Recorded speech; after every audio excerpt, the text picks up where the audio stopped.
Hello and welcome to our complimentary webinar, which is brought to you today in sponsorship partnership with Panviva, Auscontact's national silver sponsor, and it's entitled Don't Just Survive, Thrive in 2021. I would like to acknowledge the traditional custodians of the land in which I'm hosting this webinar, the Camaragal people. I wish to pay my respects to their elders past, present and emerging, and extend that respect to their continuing culture and the contribution they make to the life of this city and this region.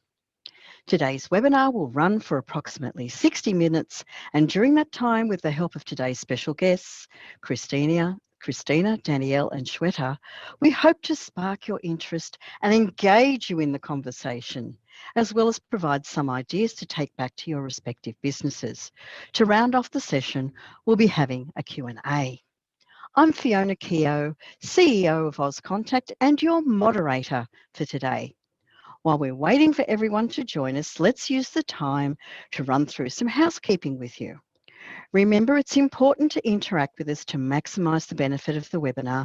And as you know, there's no need to take too many notes because we'll be providing you with the recording of the webinar. To interact with us, please use the Q&A button on the control panel. You can ask questions or make comments for any of our speakers today. And don't forget, we're going to have a full Q&A at the end of the webinar. So if you're like me and you forget what you were going to ask, type the questions as we go along so you don't forget to ask them. If you're listening through headphones or speakers and experience any issues with your connection, please note that on the control panel, you can click the raise hand button and the Auscontact team will rush to your aid. Or you could revert to your confirmation email that has the link to the webinar. And in that email are relevant phone numbers and access codes ready there for you to access over the old style telephone. I know that many of you are familiar with asking questions, but let's try out the Q&A button on the control panel now, just in case. And the question for today is, and it's a question about which I reckon everybody on this webinar, certainly all the panelists, will be very excited, is which state border opened to Victoria and New South Wales today? Oh, Zoe knows the answer. Well done. Jess knows the answer. That's fantastic. Wow, there's a lot of people that, Angela knows the answer. Well done. So for those of you, the state premier is Anastasia Palaszczuk. Shane knows the answer too. We're all going north, not snow geese, we're going north. So that's fantastic and great news for Australia. So with that, it's giving me great pleasure to introduce our speakers today, all very knowledgeable and expert, our wonderful panelists. So firstly, I would like to introduce Shwetha Srinivasan from Microsoft, and she is a partner technology strategist with the One Commercial Partner organisation. She enables Microsoft's key partners to build and enhance their solutions on Microsoft's intelligent cloud across Azure, Modern Work and Power Apps. She's a digital transformation enthusiast and has about 15 years experience in the ICT industry, specialising in innovation and partnerships with Australian startups and scale-ups, unis, research organisations, particularly in the areas of cloud computing and the Internet of Things. Next, I would like to introduce Danielle Graham. Up until recently, Danielle was leading Stella's global support teams of learning and development, knowledge management, workforce management, quality insights, and customer experience. But 2020 took her in a different direction to briefly step out of her normal role. In March, she set up into a different state, the one that we just mentioned, before they shut their borders and set up a brand new contact centre of 1,000 people. working on premise within 15 days. Now, I don't understand why Danielle's hair hasn't gone grey as a result of that process. And that was just the first half of 2020. In the second half, Danielle conducted a company-wide in-depth survey on working from home and is now leading people capability and experience of the newly merged entity of Probe and Stellar. And last but certainly not least is Kristina Chaston, and she's the head of the Customer Advocacy Centre and Relationship Manager for some of Panviva's partners, including both Microsoft and Probe. I wonder how she got on this webinar. Kristina has been with Panviva for 4 years and is passionate about building empathetic, strong and engaged teams where people, employees and customers alike are the focus. So welcome everyone. I think we have a very esteemed group of panelists today, and I feel that I'm maybe not quite up to the task, but let's see how we go. So to start, what we need to do is we need to get you guys working. So we're going to ask you a question. Jess, if you could launch the poll, and the question is, what is your biggest concerns leading into 2021 for your business? And you can pick all of them, one of them, whichever is applicable. So is it managing ongoing remote working, the health and well-being of staff, sourcing and retaining staff or market conditions, or working conditions or capabilities from home? So maybe Danielle, if we can throw to you, given that you're in this newly new role and you've just done a survey, so we're going to get a little bit of an insight hot off the press. Yeah, thanks, Fiona.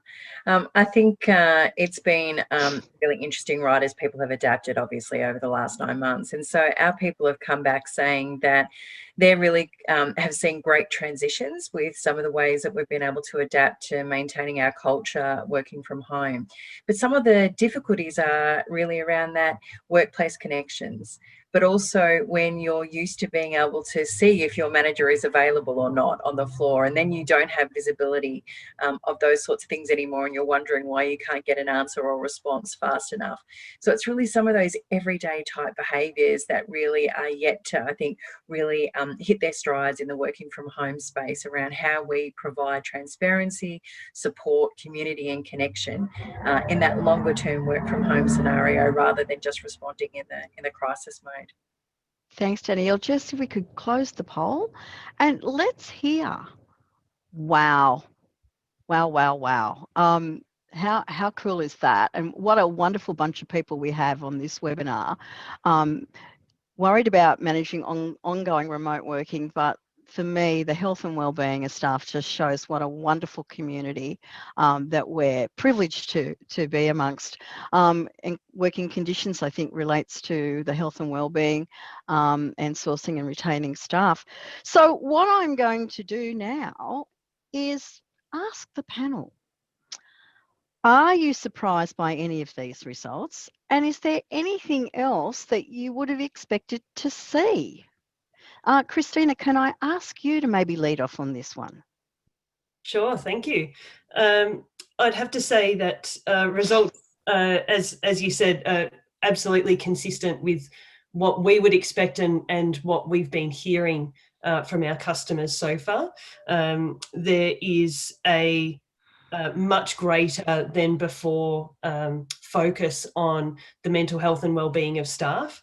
And as we transition out of the pandemic and into 2021, the focus is now on whether it's a full or a partial remote working scenario and the impact of that on businesses. And I guess around that is, how businesses and enable their agents and their staff to still do an amazing job, even though it may be partially or completely in a remote working scenario. Thank you. Maybe we'll go back to Danielle. Was there any surprises for you? No, I think, again, wellbeing has been really strong in our staff feedback as well, and for really different reasons. We've got multiple, global geographies, and wellbeing is a consistent area of feedback, but again, for different reasons. We have some of our team in the Philippines who have really highlighted that they're really missing that individual time that they would have at the workplace, because they're now really staying with their families for an extended period of time. And in Australia, it's really juggling, and also that missing that transition period where you would be able to decompress from work in your commute. And when you go from your living room, to your study and back, and you don't really have that time to unload your work before then taking on your family and personal life, and then really finding how you find those new rhythms for yourself when you don't have the old mechanisms that were there to help you manage your mental well-being.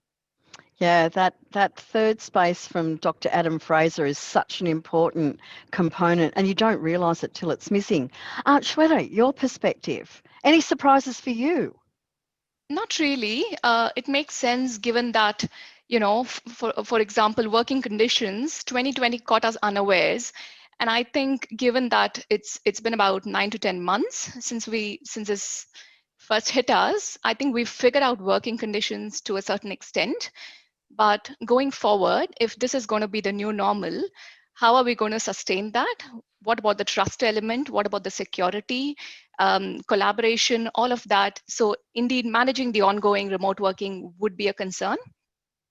The other part, of course, is around the health and well-being, because the pandemic has been difficult for us in different ways.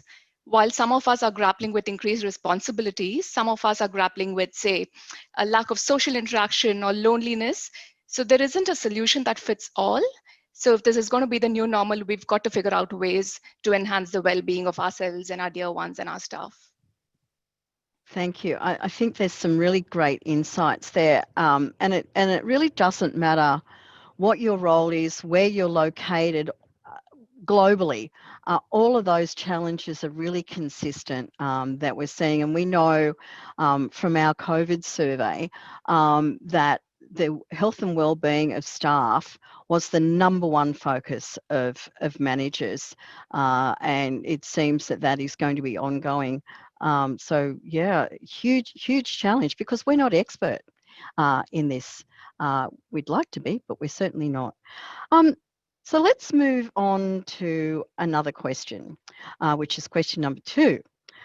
So no doubt this year has actually been incredibly tumultuous, and some industries have suffered, travel for one, hospitality, whilst others have grown and prospered. So trick question, get your crystal balls out. Where do you think the contact centre industry is headed in 2021? And most importantly, why do you think that? And Danielle, we're going to you first on this one. Yeah. Look, I think the industry has gone through, as we've seen, massive adaptations. And I think now the 2021 is really going to be about how sustainable some of those adaptations have been versus what is actually going to be the platform going forward. And so I think, particularly in sort of wave 1 in Australia, we adapted in a sort of crisis mode. And then through sort of what, was Victorian wave 2 and then the implications, then that started to consolidate and almost become then, really sort of part of what we were expecting going forward. But there's a lot of pent-up demand. There are a lot of organisations that have not fulfilled their normal customer service offerings or even actions, specifically because of what's gone on in the economy and also the industry. And so I think there's still this big wave to come through. The challenge with that is the complexity of the current scenarios going on. And so they're just not quick, easy fixes. And so I think the demand is still as strong as ever for human support to solve problems, because those problems are still there and as challenging as ever, if not more challenging. But at the same time, there is a lot of work going on across the industry around that automation and integration of automation with human contact. And that is racing at a speed of knots, I think, across a wide range of industries at the same time. So I think 2021 is really going to be the delivery or the manifestation of that next level of integration of automation and human support at large scale. And I think it's going to be really exciting to see. Indeed. Kristina, your perspective would be great. Thank you. I think the word to take from Danielle then is adaptation, because I totally agree with that. I think looking at our customers across this year so far, they really did have to adapt early on. A lot of them pivoted quickly when the pandemic hit, shifted resources where they needed to, and adapted to fit whatever their business required. So I think moving into 2021, the concept of, as I said before, whether it's partial remote work, fully remote work, or back to mostly an in-office scenario, the ability to deliver services to those customers. Customer service isn't going anywhere. The ability to deliver excellence in customer service isn't going anywhere.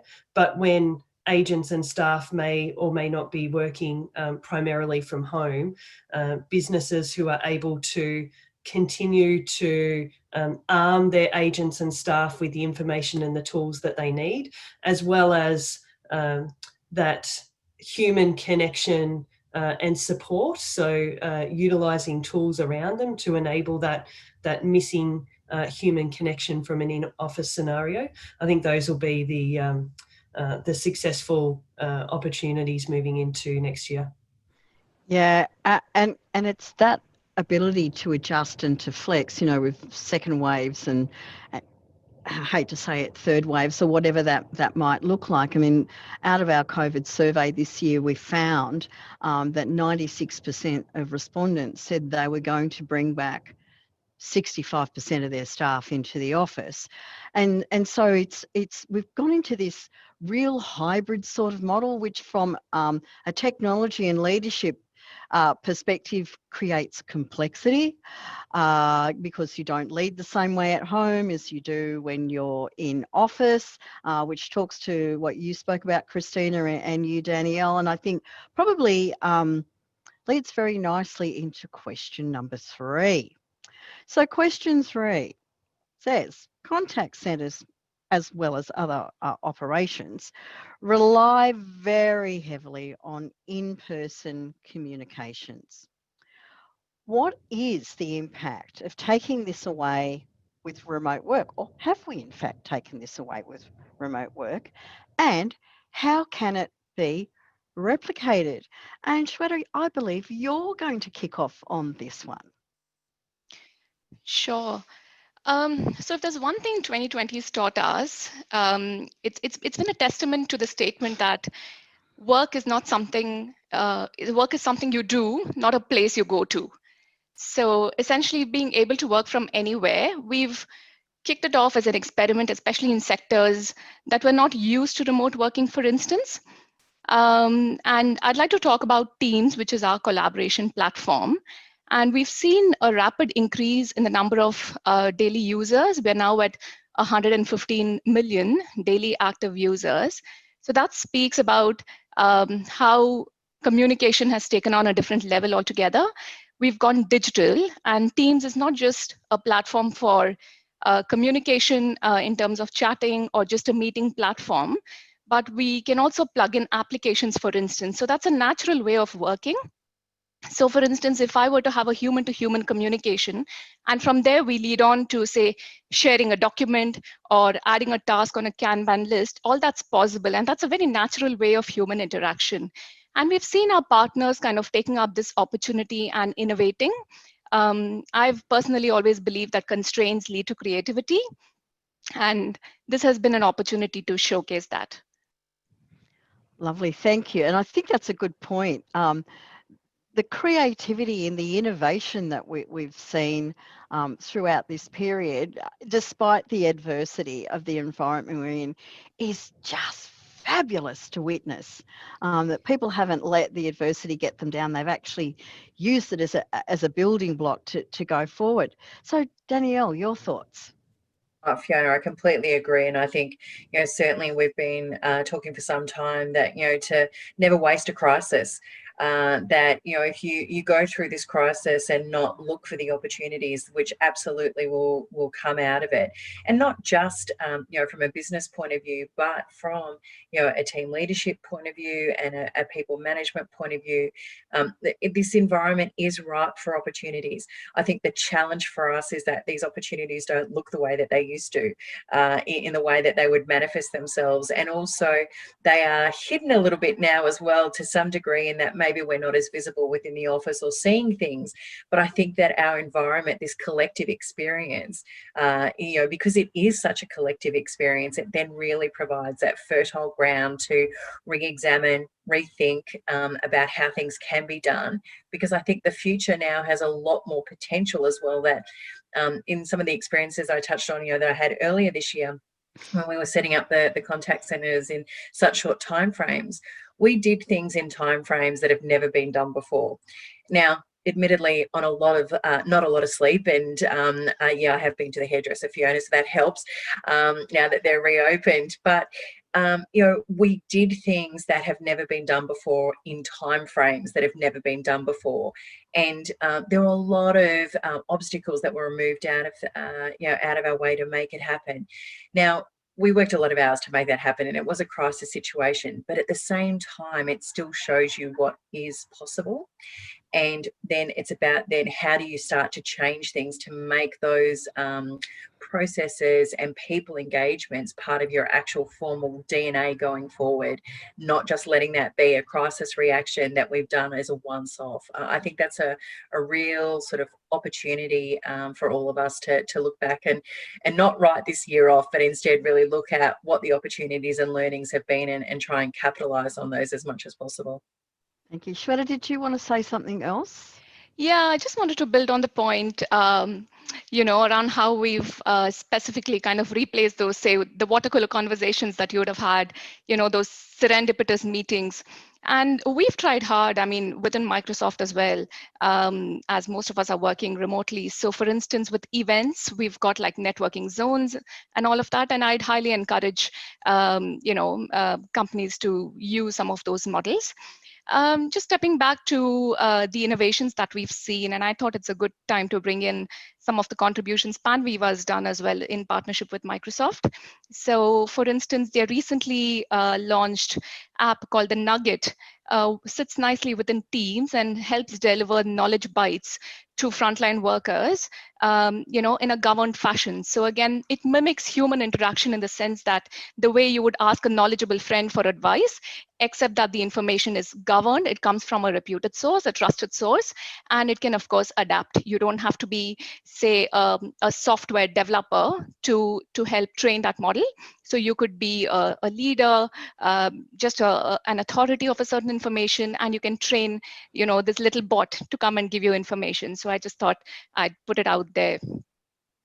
Thanks, Shwetha. And Kristina, from Panviva's perspective, what can we do? Sure.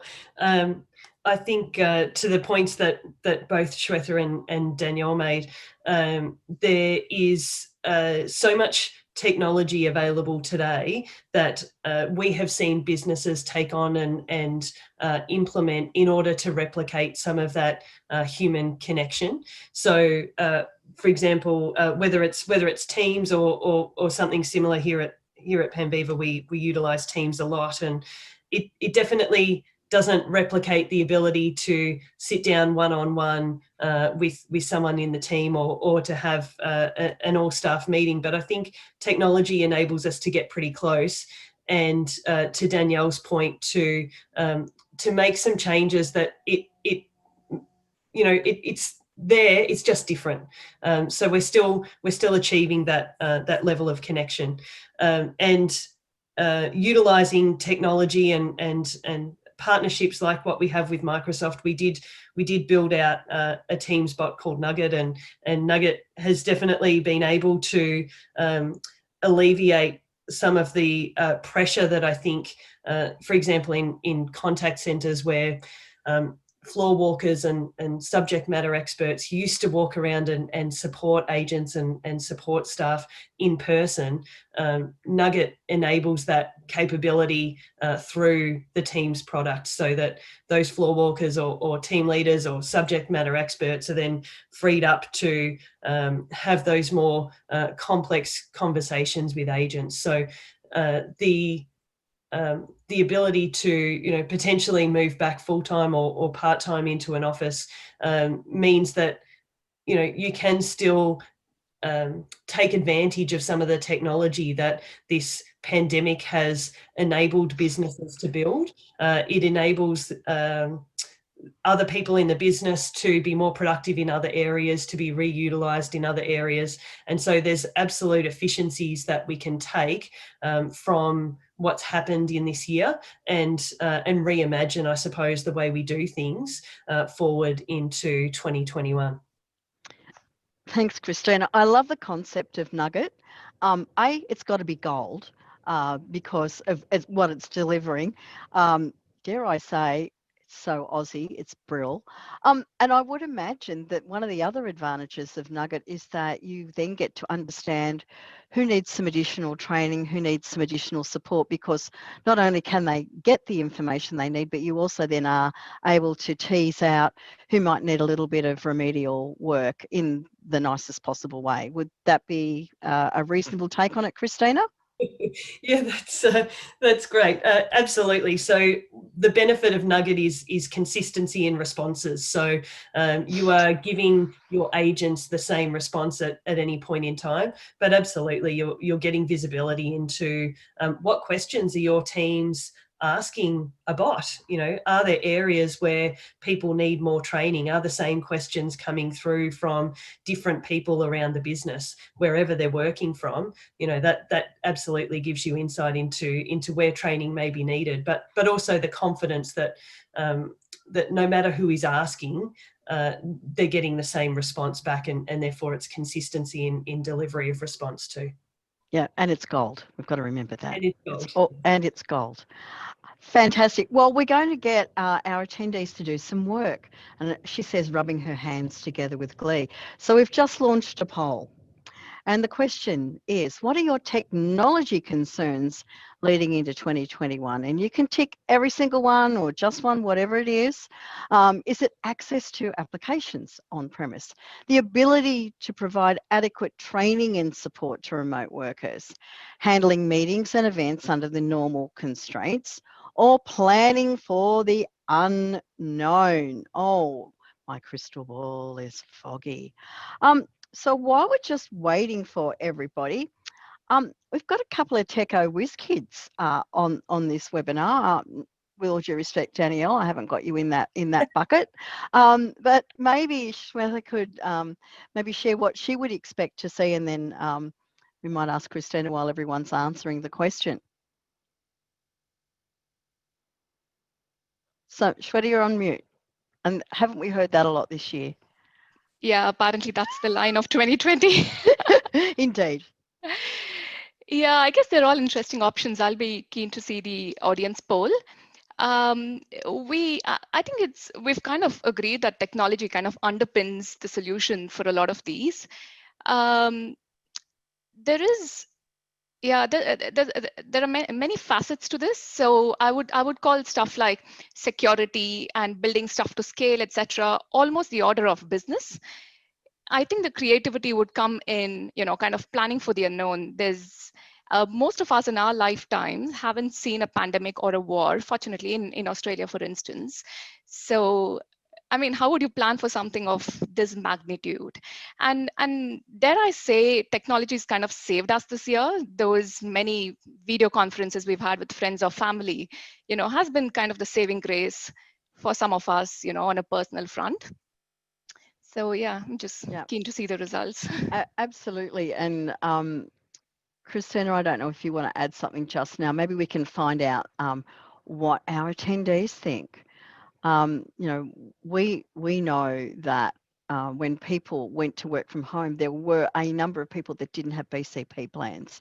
That included working from home. And of course, Cloud Contact Centre was also a challenge. Right. Okay. So the ability to provide adequate training and support to remote workers with a bullet, 75%, and planning for the unknown. We have lots of people on this webinar that also have foggy crystal balls, and that's actually okay. Because not only have we managed the last 8 months with ambiguity, we're going to probably manage into 2021 with some ambiguity.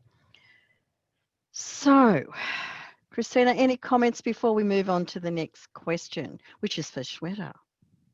No, not surprised by that at all. I think that is totally understandable, especially talking about the contact centre environment and really wanting to support and arm your people to deliver the best possible service. So not surprised at all. And planning for the unknown, I think I agree with you, Fiona. If we could all do that, we all need a crystal ball, we'd be making a lot of money.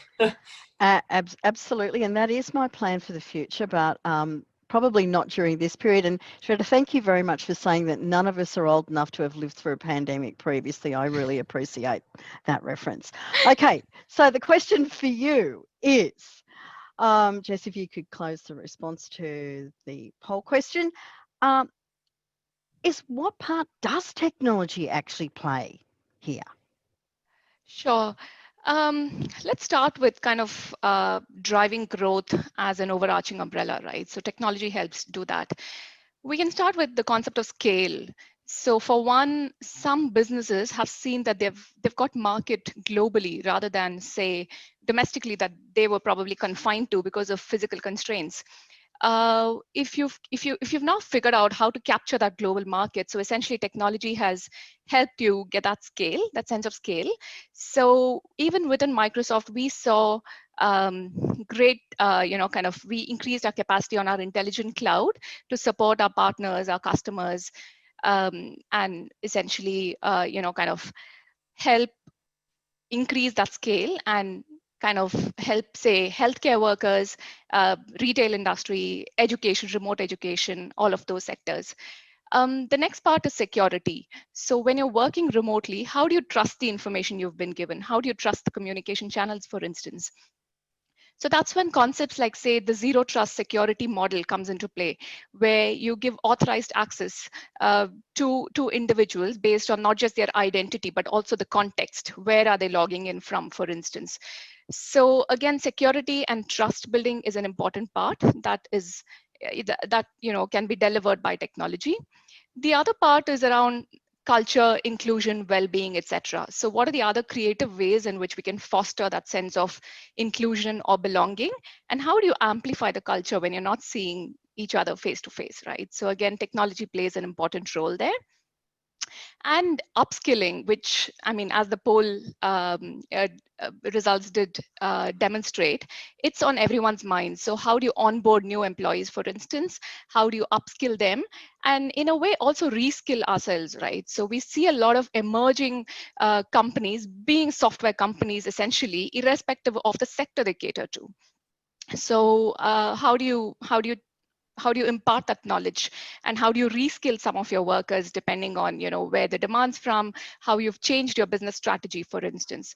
So I think these are my top 4 areas. I'm sure there are more, but I believe this will be top of mind for most of us.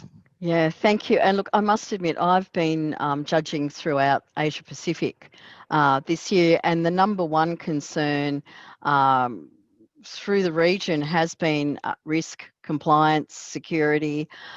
We've seen some very interesting solutions to that, perhaps not as secure and as risk-free as one might like them to be. So Danielle, do you mind if I just throw to you, and maybe you can talk about some of the experience that you've had during this period with Stella/Probe, because you went through a massive change as well. Yeah, we it's interesting talking to that recruitment and training piece, because we've had whole brand new services that we've stood up during this time frame where we've never met our new employees in person. We've onboarded, recruited, trained and running people who've never come to our office or never met us in person. And I think that is part of, you know, the flexibility that technology has enabled us to do going forward. And they've been successful. You know, they've been supporting, you know, large swathes of the population in accessing information and help during that time frame. And in one of those services, the business that, or the department actually that we helped out didn't have a knowledge management system or any sort of documented information. They were a department of about 6 people who'd been there forever and everything was in their heads. And so we had to really pivot to use our technology. So we created a virtual assistant to actually on their website to start actually building what the questions were, and then back feeding that into our people, and then using the same virtual assistant, then using then a knowledge base that we're building on the run to actually support all of those brand new people in a role in heightened emotion as well. So that's where I really see that future of technology piece is really being integrated really heavily into the real life. I think gone are the days of long-term, you know, months and months out of, you know, planning before launching technology. We're looking for really adaptable, you know, quick to stand up types of solutions that can actually help us learn more about the problems that our people are trying to help customers and consumers with, and then back end that really quickly back into the business, and then support those people, because as you said, you know, we're also supporting leaders who haven't necessarily managed, you know, people remotely en masse before. So we've been really talking to our people about what are some of the different leadership skills and strategies and techniques that you need to draw on when you don't necessarily have that long established relationship that you've already built face to face. Or if you have had that relationship, then how do you really keep in touch with people over connection through technology? And whilst technology is amazing and has facilitated so much of this year, we all know as well that we've all been a bit fatigued from that technology. So how do you also continue to then not make your really important human interactions not feel like just another online meeting that someone has to do, or another online transaction? How can you make sure that a leader is really connecting at a personal level, at an empathetic level, and at a meaningful level with their staff, regardless of the delivery mechanism? So we've absolutely changed our training. You know, we did our adaptation where, you know, we very quickly modularized and put things online, and that got us through some of the first wave. But then we've already now seen, okay, that's not going to be a one-off. And so now we're madly already updating all of our catalogs and transferring it into a much more integrated learning platform of online, you know, online meetings, online modules, support groups, peer support groups as well, because that's really, we know it's an effective way of learning. And we can use these technology platforms to maintain that. We've got great skilled people who feel confident to do their jobs and able to do it and be successful in the current environment. Thank you. Kristina, a question without notice. She goes, oh no. We're talking about technology, and Panviva delivers some mighty fine technology. Have you got an example, or maybe just a quick case study that you could share with our audience today, where Panviva has, you know, come to the rescue, in inverted commas, in having to stand up new technology, just so that our audience gets a sense of the breadth and depth of what Panviva does? Sure. So to use a recent example, the Panviva knowledge management platform is being used in a number of states in the US at the moment for the contact tracing centres. And so the centres or earlier this year were opening up quickly. It was something that, you know, no one had planned for this. And so the states needed to react quickly. They found contact centres to operate the calls and manage the contacting, but they needed a knowledge management platform. And so they spoke to us about that. They implemented Panviva, and they were very quickly able to get up to, you know, several thousand agents up to speed quickly using the Panviva tool. So they were able to access the right scripting, make sure that the messages were correct that they were getting and speaking to people about, and following process. You know, we've had there's been a lot of discussion in our country about contact tracing and how it has and hasn't worked. And so over there's been a lot of success around ensuring that the right processes are followed, the right questions are answered, and Panviva's been able to support not only accurately getting through what needs to be done on the phone and the procedure of it, but you know, getting agents trained faster, getting them on the phone faster, because, you know, over there things seem to be escalating quickly, so that the faster that people can get up to speed and moving, then you know, hopefully they're able to make changes and follow up procedures as quickly as possible. Kristina, what a critically important implementation that has been, and how relevant it is to where we are. Just, you know, when we see the numbers that are coming out of the States, they're mind-numbing, to say the least. And, you know, our heart goes out, but to have a platform that can do that, absolutely brilliant. We have a group of industry luminaries on this webinar today. And it would be remiss of me to not ask them the one question that everybody wants to know the answer to. And that question is, what's the one piece of advice you would give to the attendees for 2021? And we're back to you, Danielle, on this one first. Thanks, Fiona.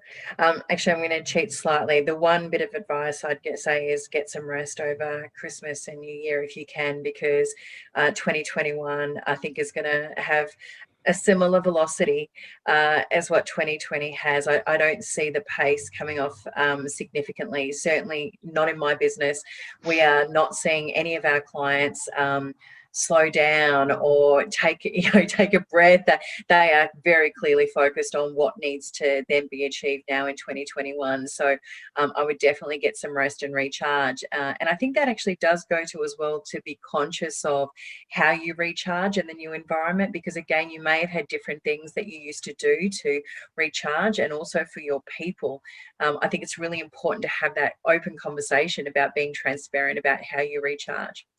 The other, core advice I would really, give to people is really look at your disciplines, because if you've lost your core operating disciplines during this year, during the crisis, or if you've then been able to adapt them, will they get you through to success in 2021? And if not, start modifying. And we're actually doing that exact process at the moment. We've got a really strong operating disciplines structure that we run in our business. I'm currently in the midst of updating all of those for 2021 to meet the challenges of what we believe. So I think it's really about taking that to the next level and looking at those core things will get you through a crisis, but they will also then set you up for success going forward. And I'm going to cheat, sorry Fiona, one more is just continually look at your technology, that it's going to be human and technology integration. So make really good friends with your technology, because it's the human side of technology that is going to make it super successful. And I think it's those handoffs between human and tech that will become the most critical handoffs and links in our business chains into next year. Sorry, lots of responses. I love the advice from 3 different dimensions. So thank you for that. Over to you, Kristina. Thank you. I think I'll try and squish a couple into the one as well. Thanks, Danielle. I think, Panviva is definitely a technology business, but at the end of the day, businesses are all about people. And so I think what's most important is taking care of our people. We have all had a really difficult year, and I think that the way that it has affected everybody is quite different. So the piece of advice I would have is communicate, whether it is internal communications, whether it is external communications, the ability to be able to communicate with your teams, to check in on your teams, to make sure that they are feeling supported, that they feel, you know, their health and well-being is where it needs to be. Taking care of our people is really important, and I think communication is the way to do that. And technology definitely helps us to do what we need to do, but as I said, at the end of the day, businesses really aren't anything without the people behind them. So take care of them. Definitely have a break. Totally endorse that too, Danielle. And how can I not acknowledge Danielle's other point, looking after the technology. Again, whether it ties into the communication or not, I think moving into next year, we will definitely have some form of hybrid working environment, whether it's, you know, in office, fully remote, working from home, or partial, but that hybrid means that both technology and communication methods become really important. So I think the two tie in quite neatly. Thank you. And the final word, Shwetha. Sure. I might squeeze in more than one too. Starting off with, just be kind to yourselves. I mean, 2020 might not have been what you hoped for, but if you've made it, then kudos. The most substantial one would be to kind of hope for the best, but to plan for the worst. Keep your plan Bs and plan Cs ready. If things go well, we'll have the best of both worlds in terms of, say, like Kristina mentioned, a hybrid workspace, for instance. And if you're going to see economic growth, then we'd be poised for, to take that on with some extra advantages that we've built over the course of this year. So yeah, definitely, I mean, plan for the worst and hope for the best. Yeah, thank you. And create realistic expectations for your people and for yourself, because you just don't know what's around the corner. And I love the concept. You all cheated. Thank you. I asked for one. You give me more than I need, but that's actually good for our attendees. For multi-dimensions about planning, about being kind. So I love that. So. That's the formal part of the webinar, but we do have some questions that are coming in. So that's really good. So Danielle, you're very popular. You're the first question, first cab off the rank. And it's a multi-pronged question actually, and Kristina has been called out in this question as well. What are you seeing happen outside of Australia? And what do you think will impact us here? Danielle, do you want to go first, and then Kristina, you follow up? That's okay. Yeah, sure. So we have offices in the US, South Africa, the Philippines. So that's really my sort of direct experience. And absolutely, those offices are all, and our people there are really having their own unique journeys. And so one of the questions in my South African team that we're working with is that a lot of their restrictions have actually been lifted. And they were all very keen to return to the office as quickly as possible. And I was talking to my general manager there, and he was like, right, we're ready to go, blah, blah, blah. This is the date. And I said, listen, I'm sorry, but the philosophy I have in my head on this is just because you can doesn't mean that you should. And we're still working from home in South Africa because we can. And the team are, well set up to do so. In the Philippines, we're doing the same. We've got a hybrid approach there where we have some people working from home. We also have some people in the office, depending on geography, because we have multiple locations. The poor Philippines have had then not just COVID this year, then they've had the typhoons just recently, really posing some really terrible situations for some people that we've really had to support. So now we've really broken down even our geography within the Manila, within the Philippines, around supporting people differently there and understanding those scenarios. And I think it's really about, as both of the ladies said before, about honest conversations with people about how can we help. And let's be realistic. Let's not try and overpromise and under-deliver. We've got a big network in our pro business.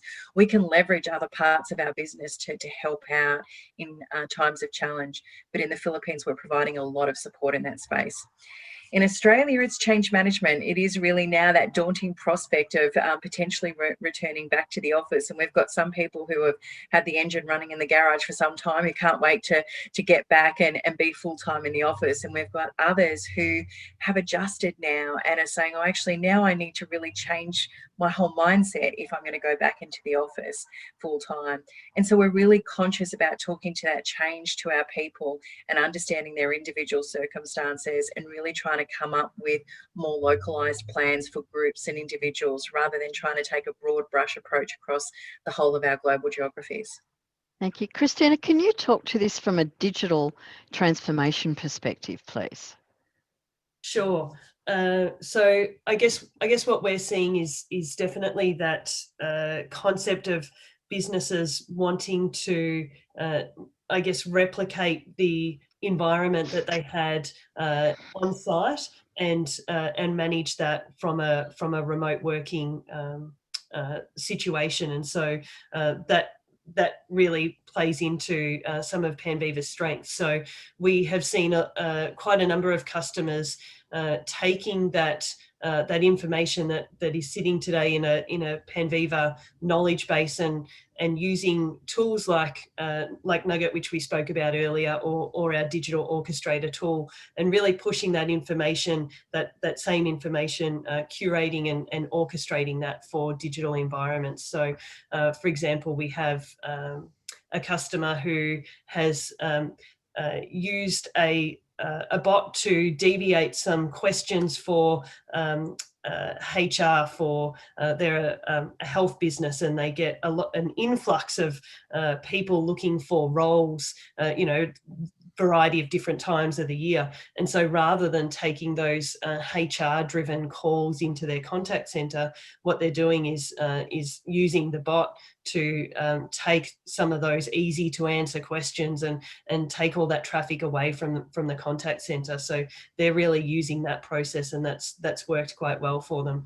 And in other situations, we talked about Nugget before, the ability for contact centers to shift team leaders into more of that, spending more of their time in that human interaction and connection space, checking in on their team and making sure that they're okay, and leaving those that assistance and those responses to customer questions to a bot like Nugget means that they still have that time to sit down and do that, health and well-being check-in and see how people are going. So absolutely, there's a variety of ways in which digital transformation has really come into play recently.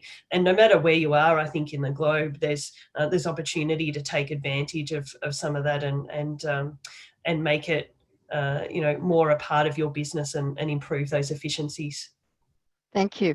We've got someone who wants to dig a little bit deeper with Microsoft, Shwetha. So can you maybe share, or could you share, not maybe, could you share, what are the transformational initiatives that Microsoft has taken for its own workforce? Because you're a global enterprise. Yeah, it's been interesting, and we did respond quite quickly early on.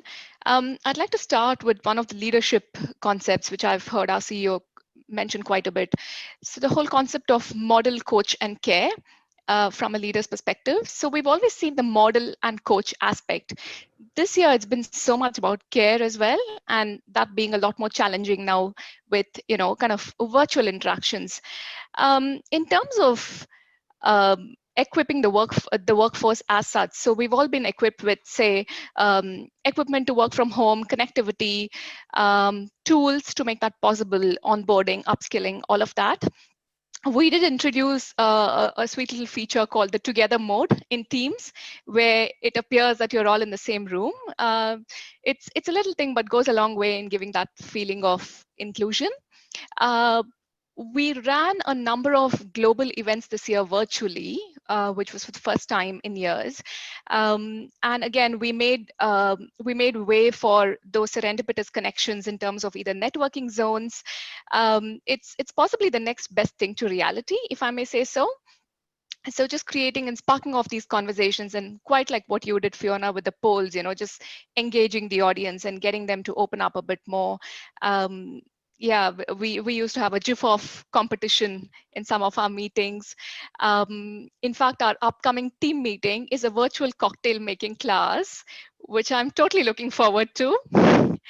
So just these little touches, apart from kind of technology as such, but I think that goes a long way in just making us feel like we're a part of the same team. Shwetha, I'll take an espresso martini if you don't mind, because that is my drink of choice. I'll remember that. Put me down for it. Give me a virtual one. We have some very positive attendees today, and that's what I love about our community. And someone has asked a really positive question, which I thought, out of something bad, something good has come. So for each of you, what has been the good thing or the silver lining for you this year? I don't know who wants to go first, but I can see Danielle's ready to talk. Oh, no. I actually think the silver lining has been the human connection. That what it has been is that the rise of empathy, because we've all actually really been in this together. And so what we've actually seen is, even on our voice analytics and speech analytics, that we see all these really sweet acknowledgements between our people and customers, acknowledging the challenging times, acknowledging the challenges that different people are operating in, and supporting each other through that. And I think, it's really interesting that we've seen through this time, a lot of our sentiment from our clients really improve and acknowledge that they really appreciate the service. But we've also seen as well, a lot of people have to access services that have not accessed services before. And so it's all new to them to navigate some of these services. And they've been so appreciative to our people for the help that they've been able to provide through that time. I said to the team up in Brisbane, we were setting it up, that, in this year of 2020, unless you're a doctor or a scientist at the moment working on a vaccine, you're not really going to be able to have, some sort of huge impact, except that you're actually going to be able to help people who haven't found their plan B yet, going to Shwetha's point, or who are feeling stressed and anxious about the moment. And you've got this opportunity to be that reassuring voice and help in the moment. And I think it's been a privilege for a lot of our people and myself to play a role in that this year. That's a big positive I take out of it. That is a real silver lining, that human touch and that care and concern, isn't it? Yeah. Kristina, what's the experience and what's your silver lining? Sure. I think it is hard to pass up the human connection. I think the move or the shift to working from home has meant that for a lot of us, we've had to plan for those one-on-one meetings and the connections and the interactions that might have been, at the coffee machine in the morning in the past. So I think even though for a lot of people it was probably a little bit more forced than natural early on, I do think that it's enabled a lot more openness in connection for those who've been able to achieve that.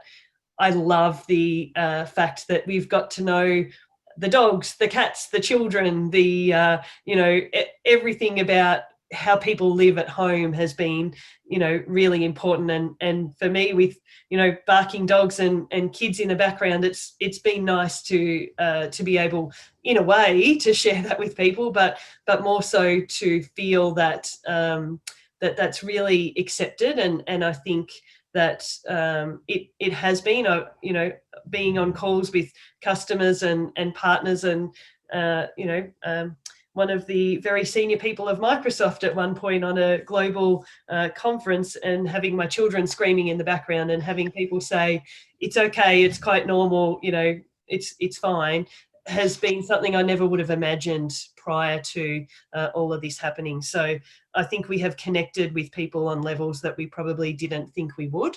And that's definitely been a benefit that I have seen from this year, and I hope can continue, at least the empathy component of that can continue moving forward. Thank you. Shwetha, your thoughts on the silver lining? I think the ladies have taken away the best points. But yeah, I concur with all of that. The human connection and the empathy has been amazing. Apart from seeing children and pets, it also gives me a glimpse into the world, the personal world of, but a glimpse into the homes of people I interact with. There's always a conversation starter, helping us know each other at a much deeper level. I also think it's great that we're able to talk about mental health openly. There's never been a better time to kind of voice it out, and seemingly strong individuals accepting that they are struggling sets an example for the rest of us that, hey, this is not, you're not alone in this. That's been a silver lining, and it'll be remiss of me if I don't mention the whole digital transformation piece, especially because that's what my professional world is about, as I enable others kind of on that journey and help them build innovative products and services. So it's been a good year for me from that respect. It's fantastic. And people have witnessed me as the crazy cat lady, dare I say, because being at home, I foster kittens. So they've been able to see the Harry Potters, whatever. I've had 5+ kittens in the house. I only have 2 at the moment. We're at time. So I'd love some closing thoughts from each of you. Danielle, could we start with you, then go to Shwetha, and then Kristina? Sure. I think it's been, wonderful to talk about today, the year in review. That I think none of us are falling into that trap of going 2020 is a write-off. Instead, 2020 has been one hell of an adventure with its highs and lows, opportunities to learn, and I'm looking forward to really taking those opportunities and learnings into 2021 and the next adventure. Thank you. Shwetha. Thanks for the opportunity, Fiona and Panviva Auscontact. It's been wonderful just chatting up, voicing out thoughts aloud. I do hope for the best for all of you in the year ahead. And yeah, thanks again. Thank you. And Kristina. Thank you. Look, I totally agree again with everything everyone has said. I think 2020 is not a waste. There's been a lot that we've been able to learn. There's been a lot of adaptation that we can all take into 2021, and obviously digital transformation is here to stay. And I guess from a Panviva perspective, very happy to help anyone with any of those conversations within their workplace. But otherwise, I think it's all about the people. So take care of yourself and each other. And thank you, Fiona. Thank you. And thank you all for your nuggets today. They've all actually been gold. To everyone that attended and to Panviva as our national silver sponsor, I say thank you very much. It's the 1st of December, so I'm allowed to say season's greetings, and stay safe and stay well, and see you in 2021. Have a wonderful, wonderful, restful time with your families. See you soon. Bye.